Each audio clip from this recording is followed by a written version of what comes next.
everybody, it's Alex with Reportify Media and the WCICO. I'm here with Lizzie in China. Great to see you again, Lizzie. Great to see you too, Alex. Thanks for having me. My pleasure, my pleasure. So, did you just land in a new location, or where are you right now? Did you leave China for a while?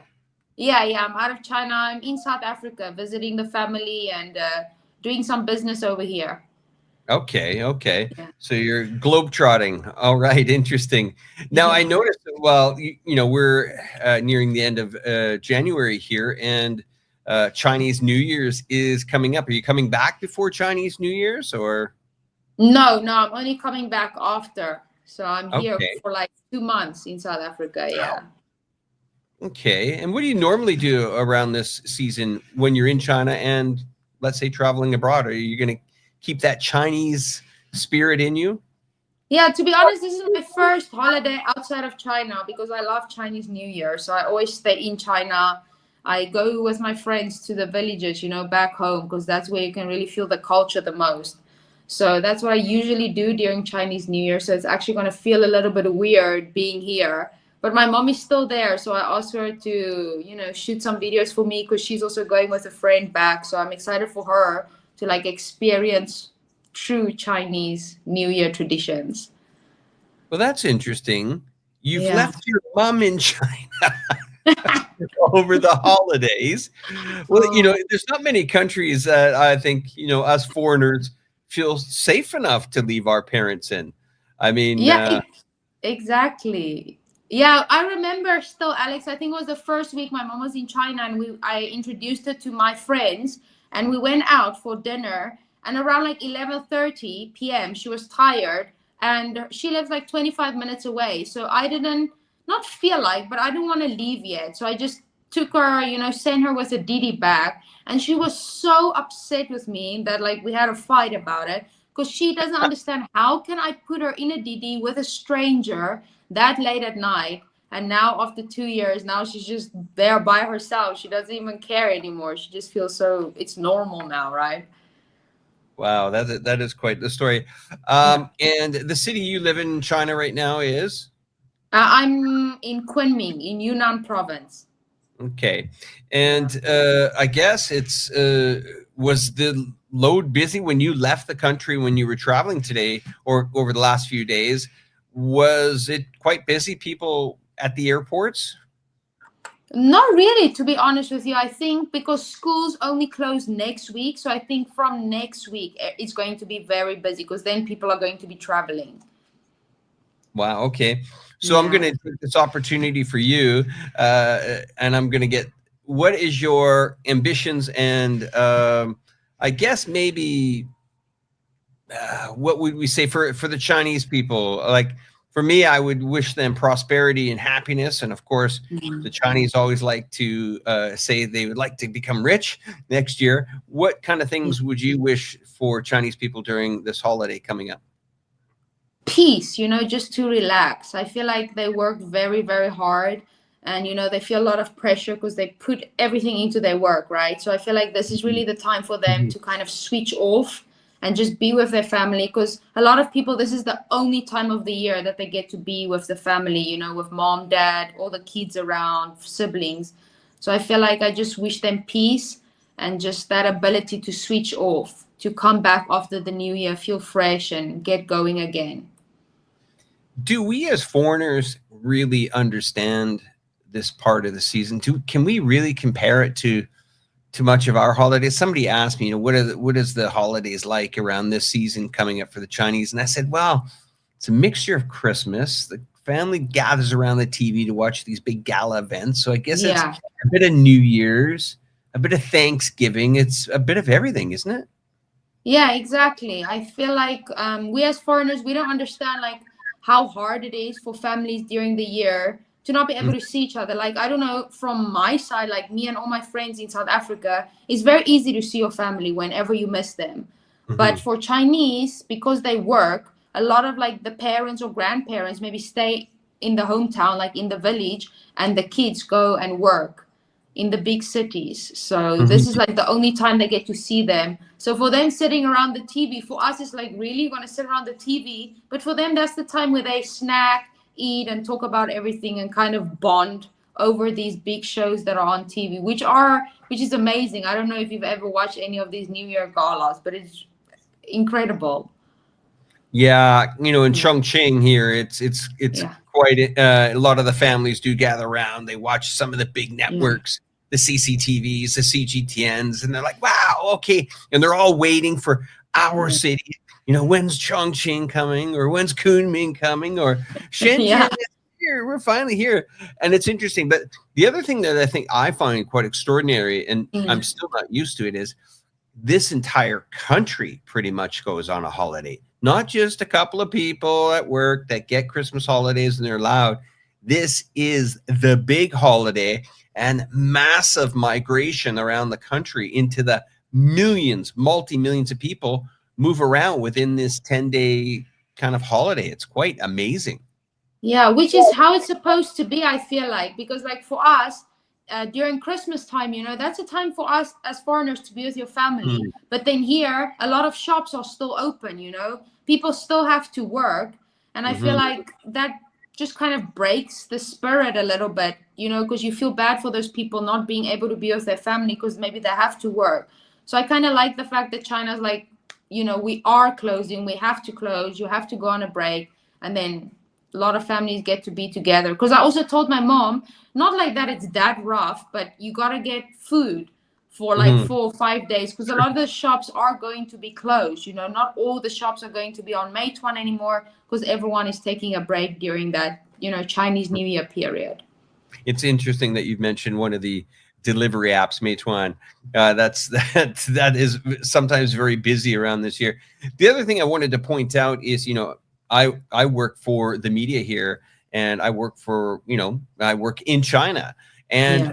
I have to say we do get a fair amount of holidays, and when the holidays are given out, people do rest and relax. And I mean, it's quite different from the Western holidays that we get back home. You're really not on holiday because it's just it's different. I don't know how to explain it. But anyway, enough of Yeah. the holidays.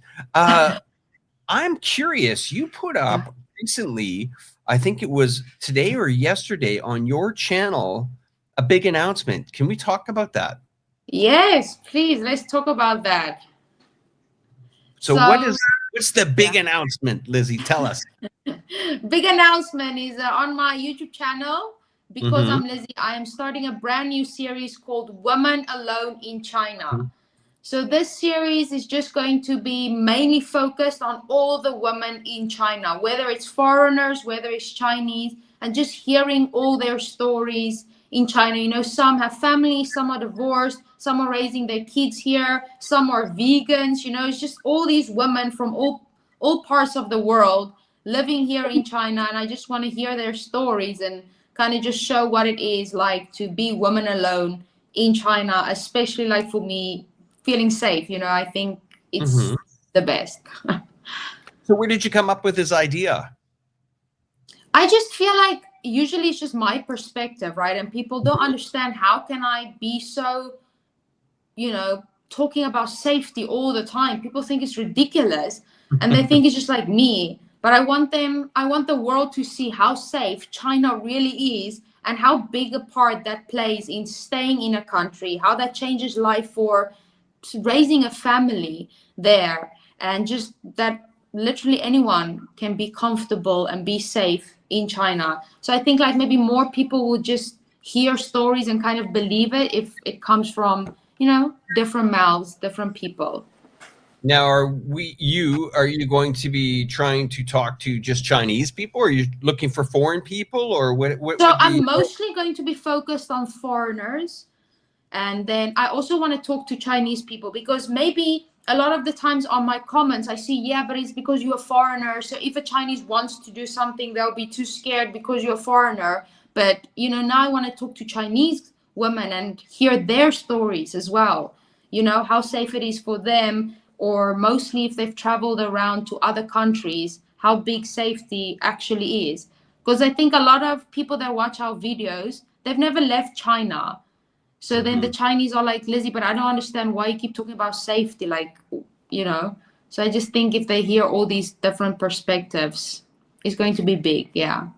You know, something I wanted to tell you, last year I became a volunteer, a contact point officer volunteer for the Shipinga region here, or pardon me, Shipinga district here in Yeah. Chongqing. And what Okay. that entailed me to do is, it was a contact point where if people in the neighborhood, they wanted to get their opinion, whether it's on maybe new laws that they would like change, or some rules or regulations they would like brought in, or something in their community. You know, what's interesting and fascinating is when I went to this part of Chongqing, uh, I was filming something called Democracy in China. And it showed me that Chinese people do have a voice, and they do have available areas that allow them to be listened to, not just calling in or talking to a neighbor, but actually contact point officers that are volunteer in the neighborhood, that write down these issues, legislative issues, maybe something in the community needs change. And we covered, you know, a school district in Bishan. We talked to young girls in the school system. Some of them said, you know, I would like the marriage laws changed, and Okay. it was quite amazing, because they were Yeah. allowed to say whatever they wanted to say. And this is a stereotype in the West where they say, "Well, nobody's got a voice in China," which is totally the opposite. So, what I can recommend to you is, I think, you know, and there's these contact points all over China in Yeah. every city. So what I'll try to do is to reach out to one in your city, and it might be an interesting point for you to go down and talk about, you know, women's concerns. They might share it with you.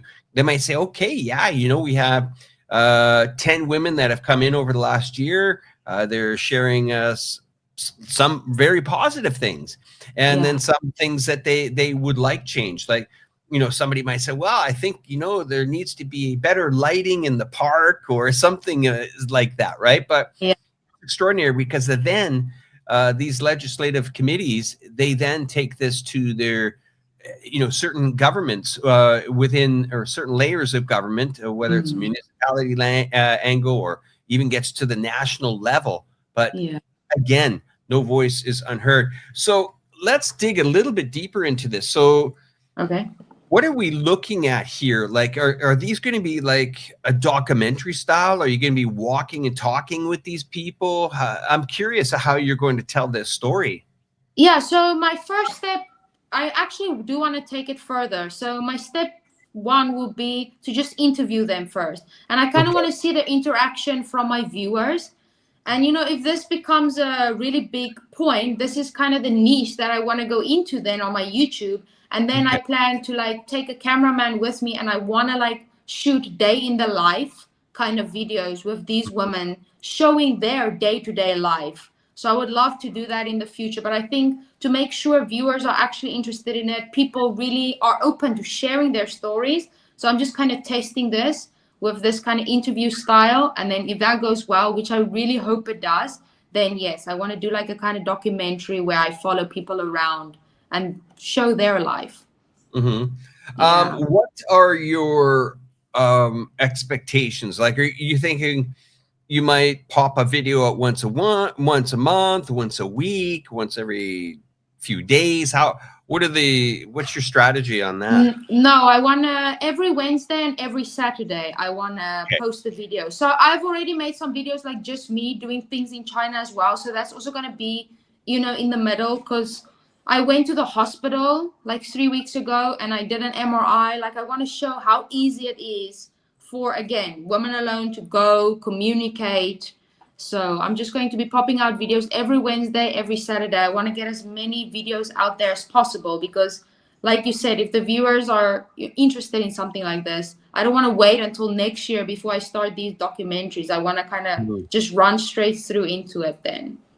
Reconnaissance. That's interesting. Very Yeah. bold for you to do that. I mean, you know, but again, being a content creator, we're always trying to push new frontiers and Mhm. trying new things. And I think that's very brave of you to do that. I mean, it's a lot of pressure being a content creator out there. We always are very judgmental of ourselves, Did we get it True. right?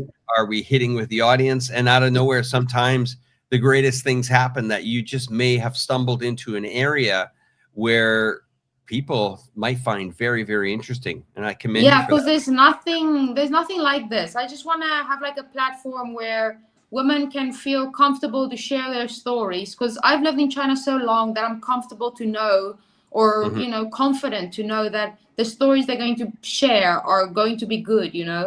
And I feel like you said, as content creators, we get judged so much because people in the West, they don't believe us, right? Because of the Right. stereotypes. So now I'm like going to be, I don't do a channel so you believe me. I just want to show you. So I feel like if I can show you better by interviewing other women, sharing their stories as well. So I want to use like the subscribers that I have, the platform that I have, to share their stories as well about life in China. Wow, that's amazing. And are you Yeah. going to be just focused in on your city, or are you going to travel around for a bit? Oh no, I'm going to be mostly traveling around to all the cities. I don't know one woman that I'm interviewing out of the 15, 16 women that I already have that's actually in my city. So it's going to be everywhere, all over China.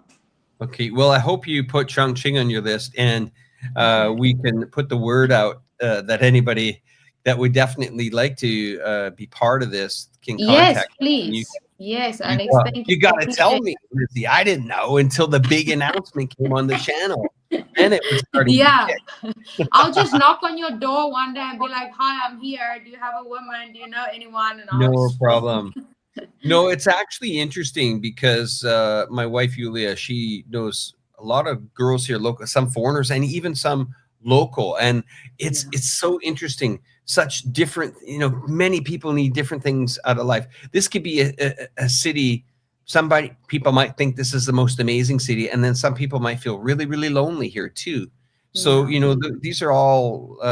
Are you? What type of topics are you going to get into, or is that a secret? Like, I mean, are you going to talk about maybe people that have jobs, maybe people have children, maybe some people Yeah, that yeah, no, um, it's not a secret. might Like, have some obviously, I'm not going struggles? to give you exactly the questions I'm going to be asked them, but I'm going to try to make every video unique. So not ask the same questions, because like the people that I have, some are single, some struggle with, finding a boyfriend, finding relationships here. Then I have like a divorced woman. I have woman that raises her kids in China alone, that moved to China to do that. Then I have a vegan in China. I got content creators. So I've got literally people from all over. I've got someone that have lived in over 10 countries, and now she decided to, stay in China forever. So I just want to like get into deep with those people and just hear everything I can about their life. So what are we calling this series again? A woman alone in China. Women alone in China. Yeah. Okay. Yeah. Get it now. I get it now. Okay, so I will make sure I put a link in the description where everybody can find you. And you are going to probably, when do you think your first release is going to be? My first release is Saturday. This Saturday coming up. Yeah, coming up Saturday, 8 Okay. p.m. It's my first Okay. video of the series. Well, I'm going to get this video out tomorrow morning. I'm going to put it up on our platform for the Western China International Communication platforms. People on our Facebook channel, you'll be able to see the links to YouTube. Everybody from YouTube, of course, go over and watch and comment and subscribe to Lizzie's channel. Lizzie, I don't want to take too much of your time up, but we'll let you go. And I appreciate everything. And thank you so much, Alex. Okay. And happy Chinese New Year. I hope you have a great holiday as well. You also need to relax and rest. You work hard. I get it. I know. Okay, stick backstage while we make sure this upload works. And thanks again, Lizzie. Take care. Thank you, Alex. Bye.